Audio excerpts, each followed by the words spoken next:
Hi folks, if you're watching this video, then you have initially elected to go onto the offender management pathway, criminology with offender management.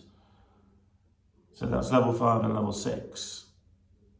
Those modules then prepare people for work in the criminal justice system, the HMPPS, the courts, things like that, working with young offenders and working in the justice sector. This pathway, however, is different to the mainstream criminology pathway and the counter-terrorism pathway, which actually isn't running. Now, I don't want to put people off, but I do find it necessary to explain what it means to go onto this pathway. Because for some people that have chosen it, it might not be right for them. Firstly, the mainstream criminology pathway is far less challenging in that most of the assessments for that are assignments,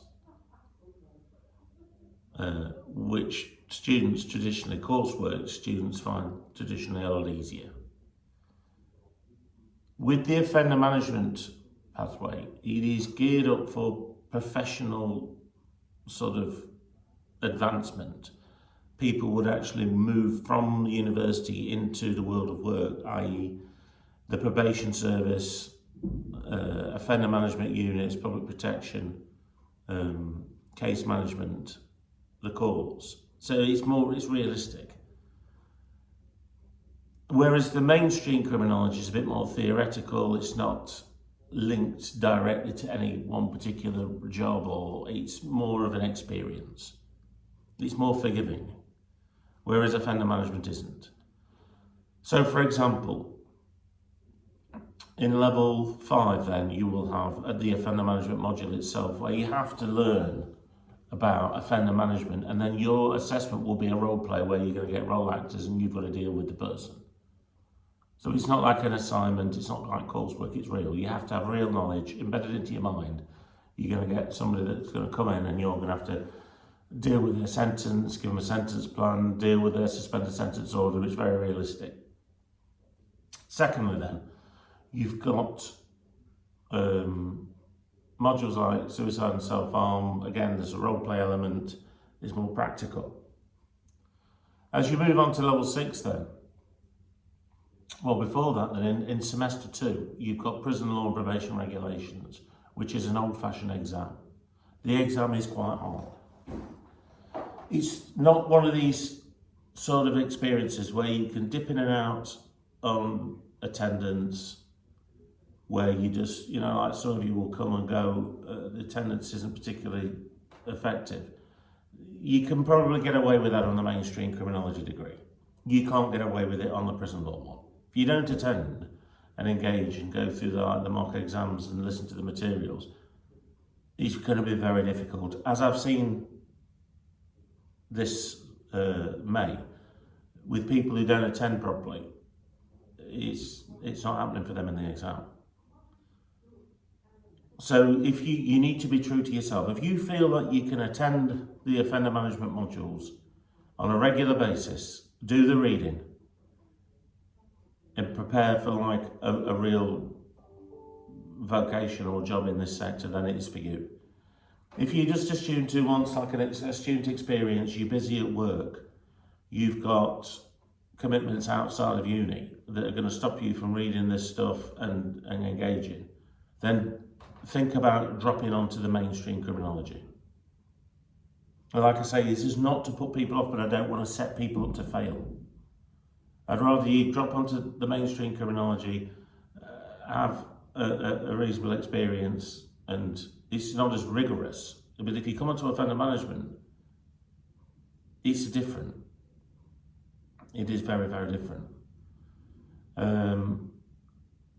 If you are up for that, then you need to get this book here,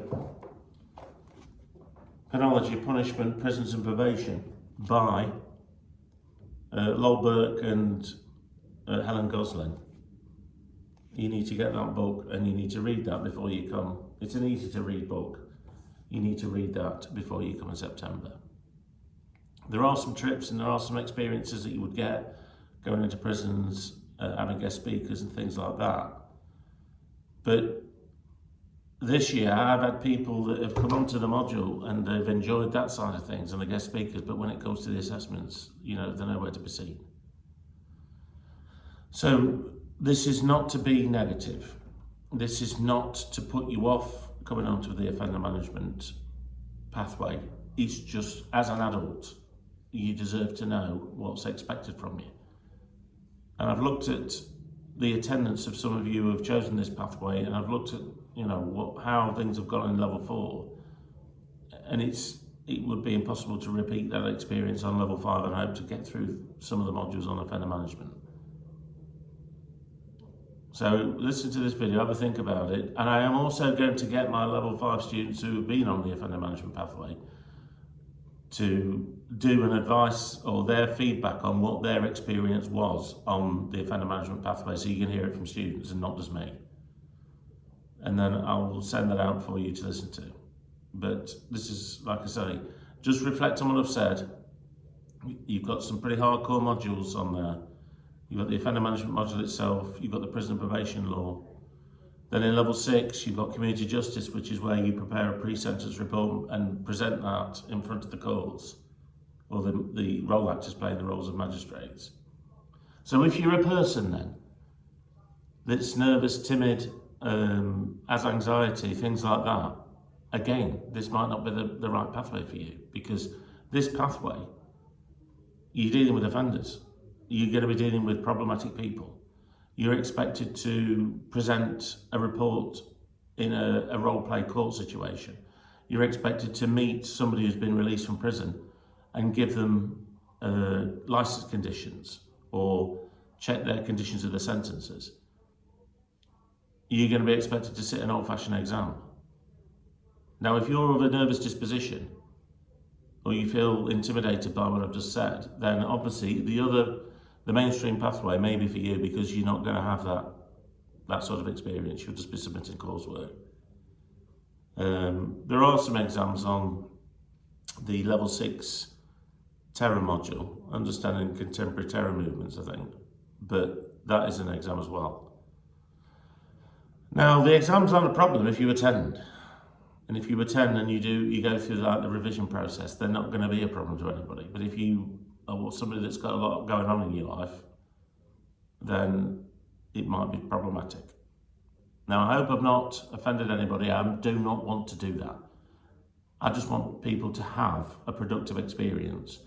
And some people are very vocationally focused and would be able to complete these 2 levels, level 5 and 6, and go straight into a job. Like one of the students on level 5 has been contacted by Dovegate and said, do you want to apply for a job, part-time job in the offender management unit? And she's got an interview today. And she's on level 5 and she'll be going to level 6.